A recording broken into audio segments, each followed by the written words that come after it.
పడిపోయింది. పడిపోతే అమరావతి తీసుకెళ్ళారు. అమరావతి తీసుకెళ్తే మరి తీసుకెళ్ళమన్నారు. సరే అదే ఆపరేషన్ చేసి పిల్లలు తీశారు. ఆడపిల్ల అయితే ఆ పిల్ల పుట్టిన కాడికి బాగాలేదండి.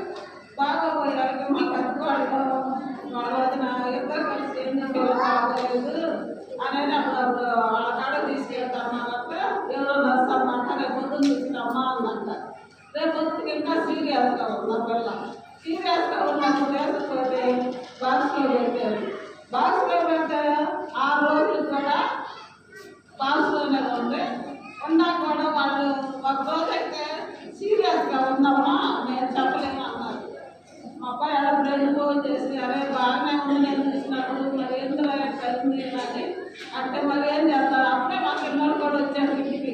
మరి ఏం చేద్దామంటే ప్రైవేట్ అయితే డబ్బులు ఎంత అవుతుందంటే 2 లక్షలు అయితే 1,50,000 అయితే తెలవదు.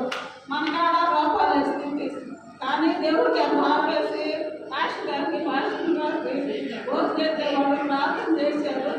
ఆ బిడ్డ బాగానే ఉంది.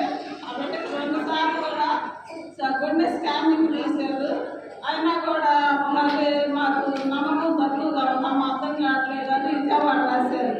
విజయవాడ రాసినాక ఆ బిడ్డకి స్కానింగ్ చూసి బాగానే ఉంది కానమ్మా కొంచెం గచ్చులు ఉందమ్మా వాళ్ళకి ఏం కాదు భయపడాల్సిన పని లేదు చనిపోయింది అన్నారు. మా చిన్న వాళ్ళకి కూడా క్యాబ్ బీపీ వచ్చి 14 రోజులు హాస్పిటల్లోనే ఉంది. తల్లి పిల్ల క్షేమంగా ఉంటే సాక్షి చెబుతా అనుకున్నాను.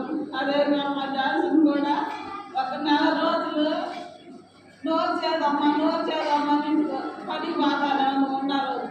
అయినా జ్వరం వచ్చింది. జ్వరం వచ్చినాక అట్టానే ఉంటుంది. అట్నే ఉంటున్నారు. అంతలోకే ఎక్స్ట్రా చేపిస్తే టైఫాయిడ్ ఉంటారు. ఎట్లయితే ఇన్ఫెక్షన్ వచ్చిందన్నారు. ఇక బిడ్డ బాగుంటే నేను సాక్షి చెప్తా అనుకున్నాను. ఇదే మా చిన్న సాక్షి.